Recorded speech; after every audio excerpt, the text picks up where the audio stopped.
नमस्कार। ओडिशा राज्य मुक्त विश्वविद्यालय रो फोर्थ सेमिस्टर सबु पिला मानकु मु बहुत बहुत स्वागत करुच्ची मो क्लास को। जेमते कि आपण समस्ते जानिचंती आमे एमए 13 रो पाठ पढ़ा जारी रखिचे। एही क्रम रे मु आपण मानकु एमए ओडी 13 रो ब्लॉक 1 ऑलरेडी पढ़ी सारिलिनी एवं ब्लॉक 2 भी कंप्लीट हो जाइए। ब्लॉक 3 आम माने आलोचना करुचे। एही ब्लॉक 3 रे आम माने मधुसूदन कुसुमांजलि पढ़ी थिले। आज आमे पढ़ा जाऊे रवींद्रनाथ टैगोर आपण माने गेस करंतु कौन हेई थाई पारे। ठीक गेस कले गीतांजलि गोटे क्लासिक जोटा नोबेल प्राइज पाई अपन समस्ते जानी।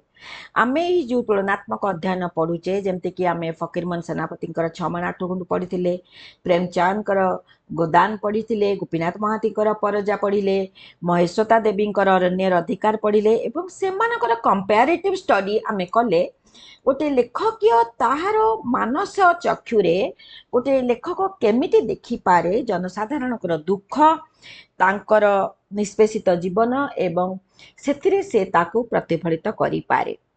मु से दिन आपण मानकु मधुसूदन कुसुमांजलि विषय रे किंचित आलोचना करी। कुसुमांजलि रे आमे 11टी कवितारे देखिथिले आध्यात्मिक सत्ता। आमे से दिन आलोचना करिथिले तांकर सबु किछि केमति तांकर जीवनी तांकर जीवन रे से कौन करिसंती सब किछि आज आमे आलोचना करिबा